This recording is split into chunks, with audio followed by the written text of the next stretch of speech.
dia itu kalau kami mikir pertamanya itu nggak menjanjikan, Mas. Karena apa ya? Mencari bibitnya tuh susah minta ampun dulu. Susah ya? Susah. Kita modal pertama itu cuman 4 baris. 4 baris nanas kita tanam. Satu barisnya berapa pohon itu? Itu meterannya itu 10 meter. 10 meter.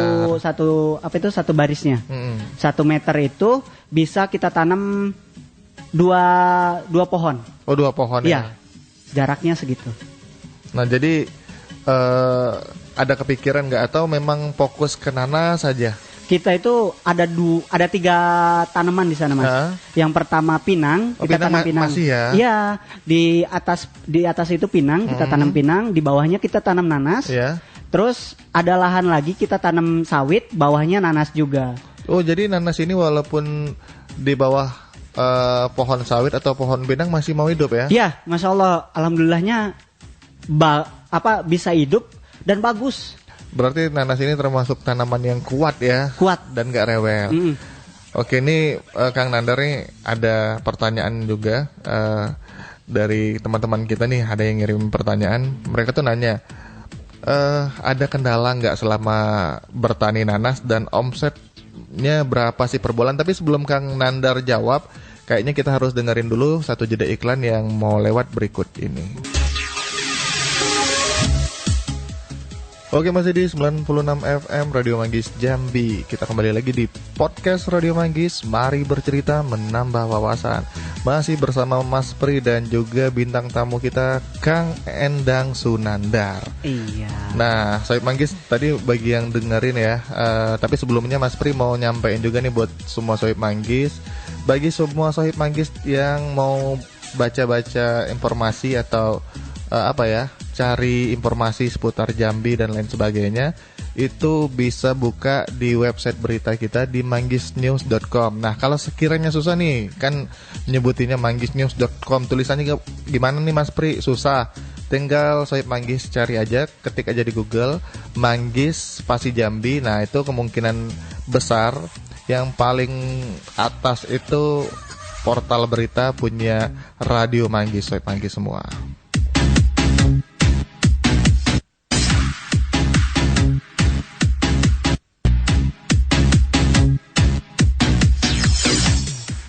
Oke, saya Manggis yang sedang monitor kita ngobrol-ngobrol dengan Kang Endang Sunandar. Nah, tadi di awal kan salah satu faktor yang bikin Kang Nandar berkebun nanas katanya karena di Tanjab Barat sendiri itu minat orang untuk konsumsi buah nanas itu tinggi ya. Iya, betul banget, Mas. Nah, kalau boleh dikasih tahu, di-spill sedikit kenapa sih di Tanjab Barat itu konsumsi nanasnya tinggi? Apa sih alasannya nih Kang Nandar? Kalau untuk alasan mungkin salah satunya adalah budaya ya, Mas.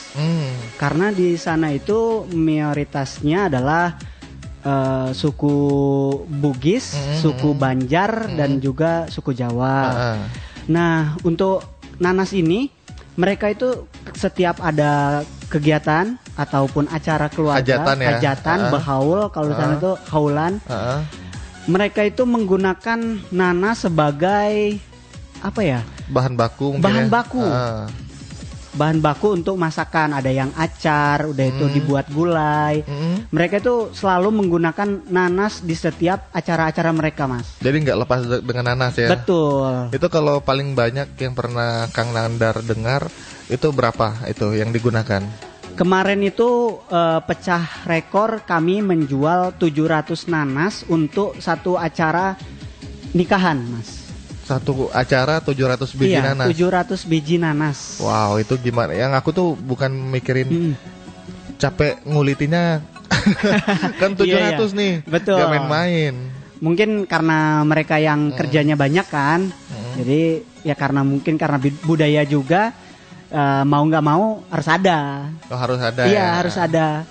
Nah, terus ini kan kita mau mungkin sedikit kepo lah ya. Kok betah banget berkebun nanas? Mungkin boleh di-spill nggak berapa sih omset penjualan atau penghasilan dari kebun nanas ini sendiri per bulannya aja? Oh, oke. Jangan per hari, nanti kaget kalau orang dengarnya per hari kan. Jadi kita itu sistem panennya itu gini Mas.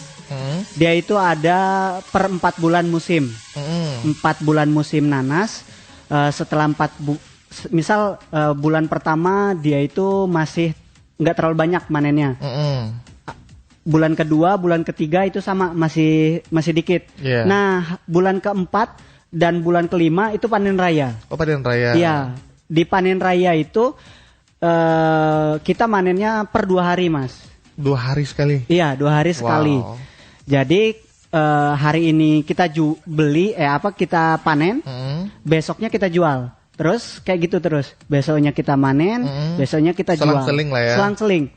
Nah, itu berapa tuh omsetnya kalau udah panen raya Kang Nandar? Untuk sekali panen itu kita rata-rata 15 biji nanas dikali kita itu biasanya jualnya rata-rata 4.000. 4.000 satu biji. Iya, 500 kali 4.000 2 juta. Oh, ini, itu sekali manen. Ini nggak tergantung beratnya ya nanas ini? Enggak. Oh, per biji. Per biji. Mau besar kecil? Iya. Kalau yang sebesar ini kalau Sohib Manggis nonton podcastnya nanti bisa lihat.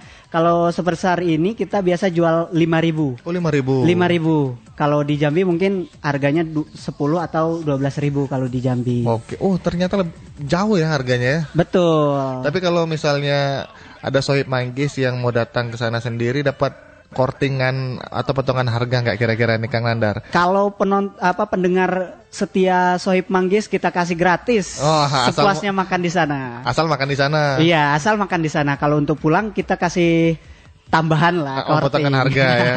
Kirain tadi sepuasnya. Wah, kalau gitu aku mau bawa truk nih. Wah, itu jangan itu. Itu minta atau ngejarah.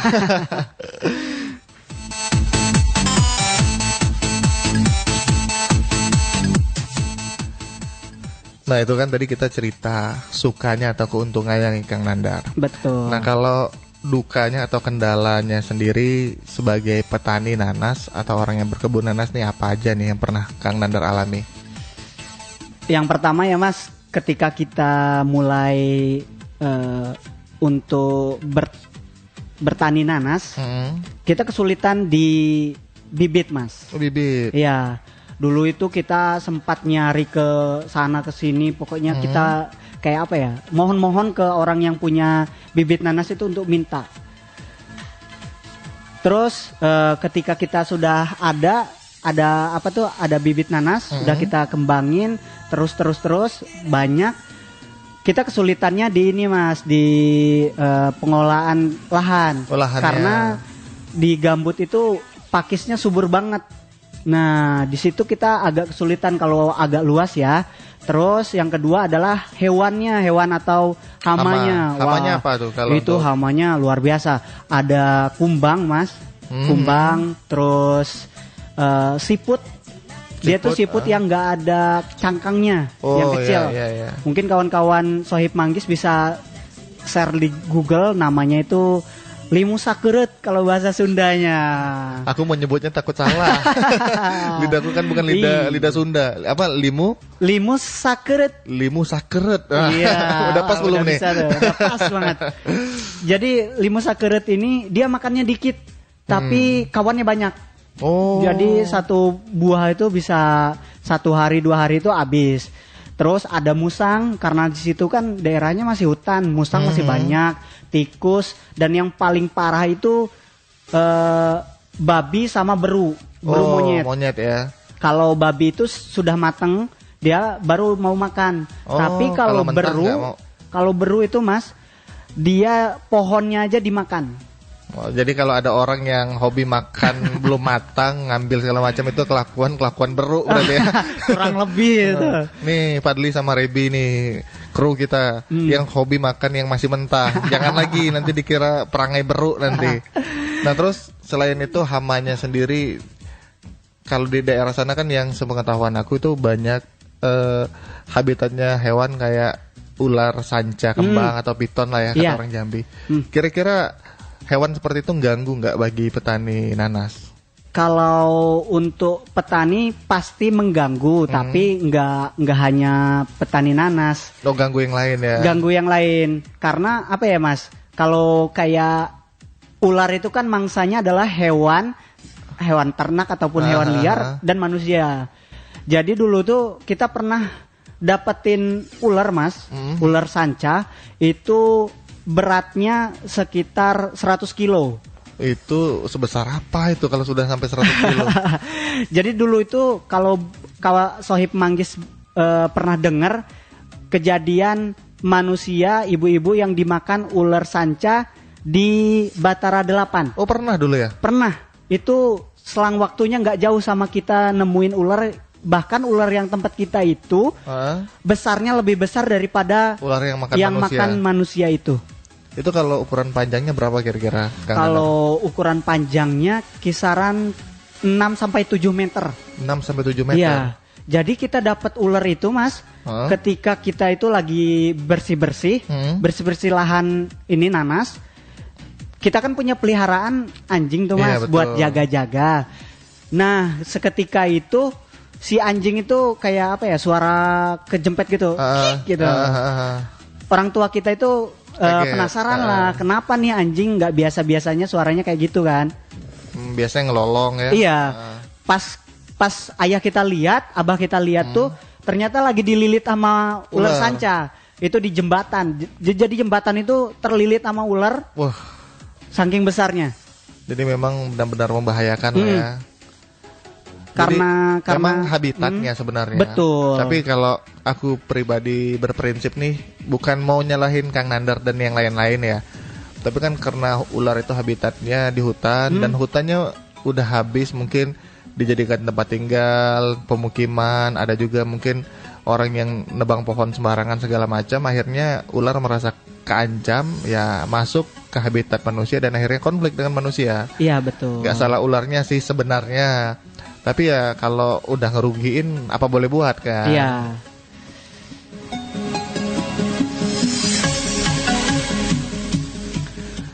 Oke, saya manggil semua, kita masih ngobrol nih dengan Kang Nandar, makin seru makin asik. Kang Nandar nih kalau cerita semangat 45 sekali. Tentu buat Sohib Manggis apa sih yang enggak? Tadi kan kita udah cerita tentang omsetnya, terus kendalanya mulai dari hama dan lain sebagainya. Nah, ini misal nih Kang Nandar, ada Sohib Manggis atau pendengar kita nih yang waduh kayaknya seru nih aku nanam nanas, kayaknya ada punya potensi akan berhasil. Sekiranya begitu, kira-kira kalau kita mau dari awal memulai itu nanam nanas atau bertani nanas, berapa sih modal yang harus kita keluarkan? Kira-kira menurut Kang Nandar sendiri nih gambarannya. Oke. Karena kita dulu itu bukan modal uang ya, Mas. Jadi kalau kata orang itu modal itu bisa lewat uang, bisa dari tenaga, ataupun bisa dari kepercayaan orang lain. Dan satu lagi pengetahuan. Nah, itu mungkin yang lebih bagusnya pengetahuan ya, Mas. Jadi kalau untuk sohib-sohib Manggis yang mau berbudidaya ataupun menanam nanas, boleh banget. Sohib Manggis tinggal siapkan lahan ya, lahan tanah. Kalau lahannya itu lebih support dia yang lahannya kering atau gambut gitu? Lebih bagus itu tempat yang tanahnya gembur, Mas. Karena si nanas ini kan akarnya itu akar serabut. Jadi kalau dia gembur kayak gambut ataupun berpasir, dia mudah masuk si akar itu. Kalau tanah keras kan susah. Tidak direkomendasikan lah ya kalau daerah tanahnya keras ya. Iya, betul. Apalagi tempat kru kita si Padli ini kalau mau tanam nanas nggak hidup, banyak batu bara. Kalau di situ kayaknya nanam ini deh, ekskavator bagus tuh. Terus selain itu tadi, selain faktor tanahnya, apalagi itu Kang Nandar modalnya? Modal selanjutnya itu adalah bibit nanas ya. Kalau mungkin kita pernah nanya juga di daerah Tangkit, itu bibit nanas kisaran 1.000 sampai 2.000 rupiah per satu pohon. Satu pohon? Ya, untuk sekarang ya. Kalau di daerah Jawa itu kita pernah beli juga, namanya itu nanas madu Subang. Itu satu bijinya itu 20.000. Satu biji 20.000? Ya, karena nanas Subang itu kualitasnya super bagus gitu. Nah, kalau tadi Kang Nandar bilang beli bibit, Tapi di awal tadi Kang Nandar juga udah pernah ngasih tahu ke kita semua dari atasnya nanas sendiri itu kalau ditanam bisa tumbuh. Nah, kalau untuk bibit nanas, kalau misalkan kita dananya tidak banyak ya, kita bisa memanfaatkan bibit-bibit yang bisa kita pakai. Salah satunya itu mahkota ya. Kalau kita sebut itu mahkota, dia itu kalau mahkota ini dari tanam sampai panen itu kisaran waktu 1 tahun sampai 1,5 tahun. Oh, tapi tetap bisa ya. bisa. Walaupun durasi jangka waktunya untuk panen itu lebih lama. Lama banget. Dulu kita juga pernah nanam makai mahkotanya, jadi tahu rentan usianya. Terus yang kedua adalah di bawah buahnya itu ada mata, namanya itu anak satu. Kalau kata kami itu namanya anak satu. Di anak satu ini rata-rata satu buah nanas itu 7 buah, 7 pohon atau 8 pohon rata-ratanya. Nah, di situ bisa juga kita tanam, tapi rentan waktu antara mahkota dan ini lebih cepat ini. Oh, yang ya, kalau ini rentan waktunya kisaran 1 tahunan. 1 tahun. Ada satu lagi yang lebih bagus, itu di bawah buah itu kisaran 1 jengkal atau 2 jengkal, dia tuh punya anak lagi. Namanya anak 2 karena dia terakhir tumbuhnya. Nah, yang itu yang super, Mas. Yang itu yang biasa kita gunakan kalau sekarang, yang biasa orang jual. Itu rentan waktu 8 bulan sudah bisa panen. Wih. Ternyata banyak juga ya bagian dari tumbuhan nanas ini yang bisa dimanfaatkan. Karena aku sendiri kalau lihat di dekat sekitaran Pasar Angsoduo atau orang yang jual nanas, mahkotanya, kemudian yang bawah anak satunya mungkin ya, itu banyak kebuang. Iya. Padahal bisa dimanfaatkan. Bener banget, kalau kita yang jiwa-jiwa UMKM ini bisa memanfaatkan. Ada satu lagi, Mas, yang mungkin lebih menarik lagi untuk bisa kita tanam dari nanas ini, yaitu dia biji. Ada beberapa nanas yang mempunyai biji dan bijinya itu bisa kita tanam, tapi usianya memang lebih lama. Oh, lebih lama dari mahkota bahkan ya. Betul, sampai 2 tahun. Nah, ini Sohib Manggis, luar biasa sekali pengetahuan baru yang kita dapat dari Kang Nandar seputar pernanasan duniawi lah aku bilang. Nah, tapi ada juga satu pertanyaan nih dari aku sendiri nih Kang Nandar. Boleh. Ini kan kita di awal tadi juga sudah cerita tentang nanas dan nanas tangkit dan nanas batara. Betul. Jadi ada perbedaan nggak antara nanas tangkit dan nanas batara sendiri? Tapi sebelum Kang Nandar jawab, kayaknya kita udah terlalu lama nih ngobrolnya. Kita dengar dulu satu jeda iklan yang mau lewat berikut ini. Oke, masih di 96 FM Barometer Musik Dangdut Sejambi Raya. Kalau sudah dengerin Radio Manggis, ngapain denger yang lain? Oke, saya Manggis semua, kita tadi sudah mendengarkan kumandang azan asar untuk wilayah kota Jambi dan sekitarnya. Mas Pri mau mengingatkan untuk kita semua bahwasanya di dalam Al-Quran dijelaskan segerakanlah untuk sholat ketika waktu sholat sudah masuk, karena neraka wil bagi orang yang melalaikan waktu sholat.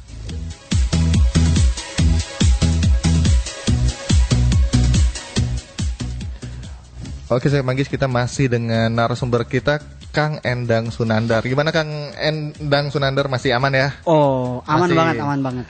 Nah, tadi sebelum jeda waktu sholat asar, kita kan sempat nanya sedikit nih dengan Kang Nandar.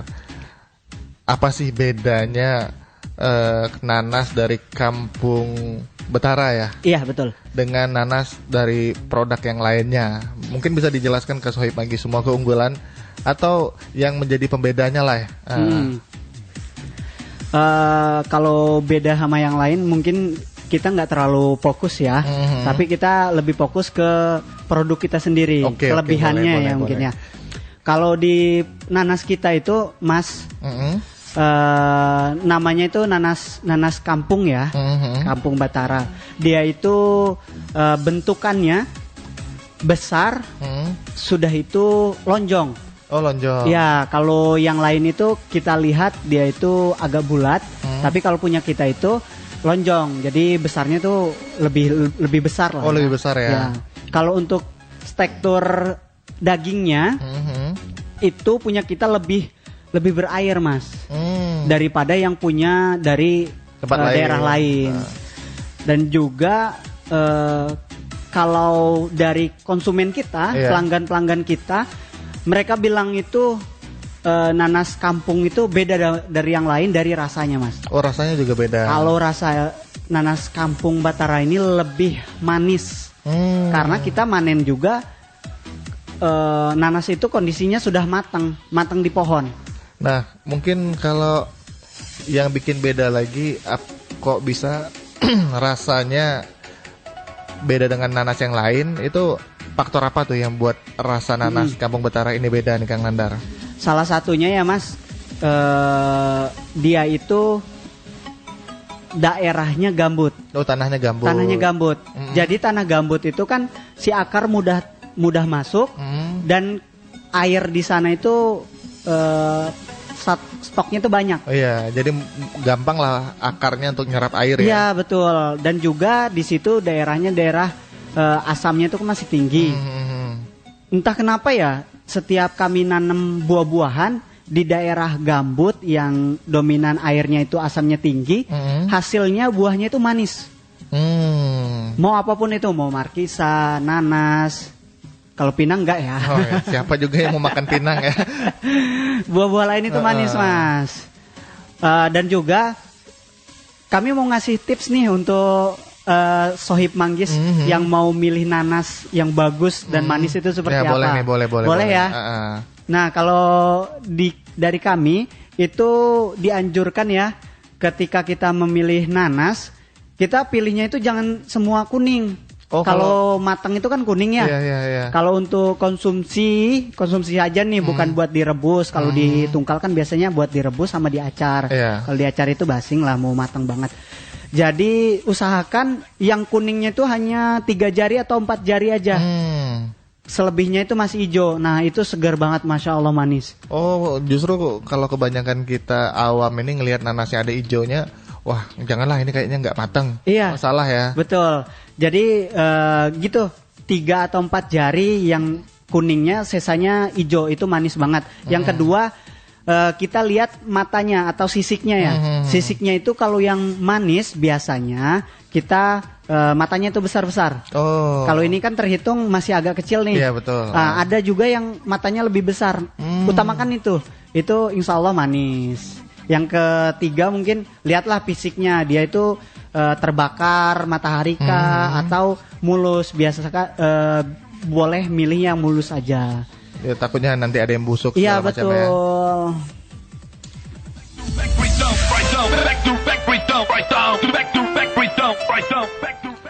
Nih yang Sohib Manggis sudah dikasih bonus pengetahuan juga sama Kang Nandar mengenai gimana sih cara kita untuk milih nanas kalau kita beli di luar ya. Betul. Nah, nih kayaknya udah di penghujung waktu, tapi masih sempat lah ada satu pertanyaan lagi buat Kang Nandar.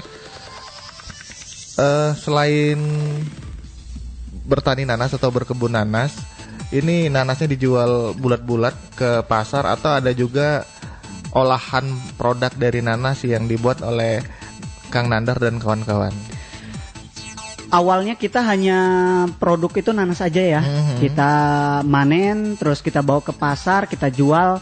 Dulunya seperti itu. Tapi sekarang karena kita juga udah ini ya, melek digital, jadi kita belajar juga olahan-olahan yang bisa memaksimalkan dari potensi nanas ini. Salah satunya kita di sana buat dodol, dodol nanas. Namanya itu dodol nanas Mariana. Oh, dodol nanas Mariana. Iya. Mariana ini inspirasinya dari mana nih? Itu nama kakak kami. Oh, nama kakak. Iya. Oh, oke. Terus selain dodol nanas, kita juga buat selai nanas untuk dibuat nastar di hari-hari penting kayak hari raya Idul Fitri ataupun Idul Adha. Oh, itu ya. Iya. Terus kan itu ada sesa dari pengolahan itu berupa sampah kulit nanas. Nah, kulit nanas ini kita pakai lagi. Oh, bisa ya? Bisa. Kita fermentasi untuk dijadikan ekoenzim. Ekoenzim. Nah, dalam proses pembuatan ekoenzim itu kan difermentasi dia tuh mengeluarkan gas, Mas. Nah, gasnya juga bisa kita manfaatkan untuk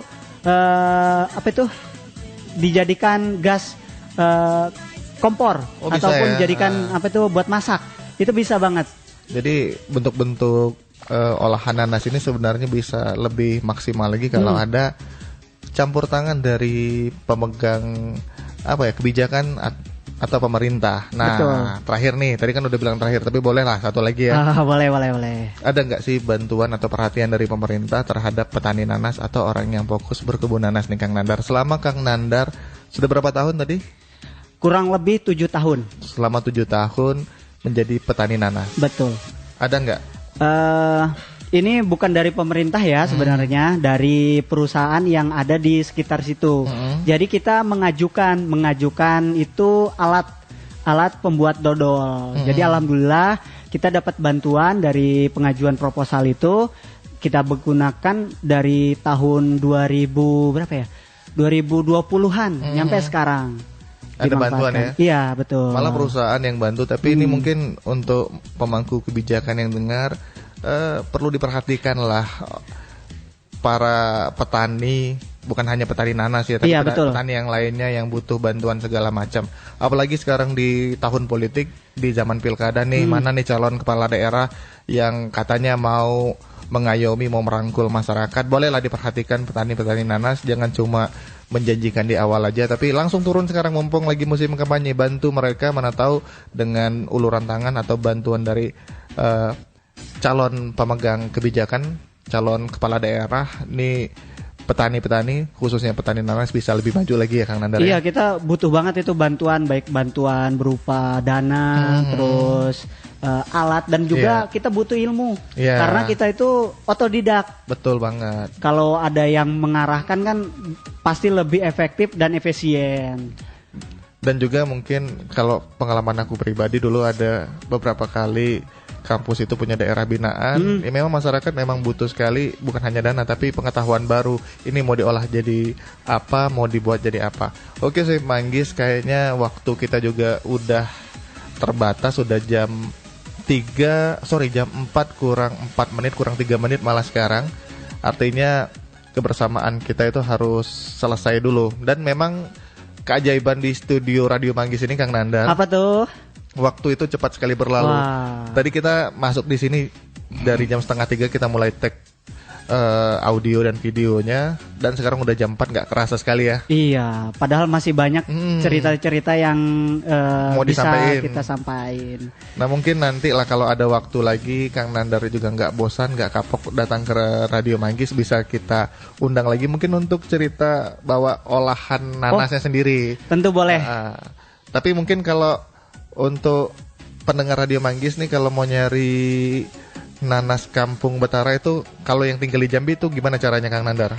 Wah, kalau untuk di Jambi kita belum ngasih buka gear di Jambi, masih fokus di daerah Batara. Jadi kawan-kawan ataupun Sohib Manggis yang mau nyobain nanas kita, yuk datang ke Batara, Pematang Lumut, Batara 6 ya, itu bisa langsung datang ke kebun. Kita makan nanas bareng-bareng gratis. Oke, terima kasih Sohib Manggis dan juga Kang Nandar atas waktunya, dan semua Sohib Manggis yang sudah monitor dari tadi, udah dengerin kita semua. Kita berdua pamit undur diri dulu, dan jangan lupa bagi Sohib Manggis yang tentunya hobi dengerin podcast, mau dapat pengetahuan baru, jangan lupa minggu depan kita hadir lagi di podcast Radio Manggis edisi ke-16, dan tentunya dengan narasumber yang jauh lagi kita cari, yang menarik lagi sesuai dengan kebutuhan. Dan Mas Pri juga pesan untuk semua Sohib Manggis, kalau ada yang punya usaha dan ingin ngobrol di Radio Manggis, monggo silakan hubungi aja Mas Pri atau hubungi langsung ke Radio Manggis, bisa kita undang untuk ngobrol-ngobrol dan promosiin produknya. Mungkin itu saja dari Mas Pri. Kita berdua pamit undur diri dulu. Terima kasih. Wassalamualaikum warahmatullahi wabarakatuh.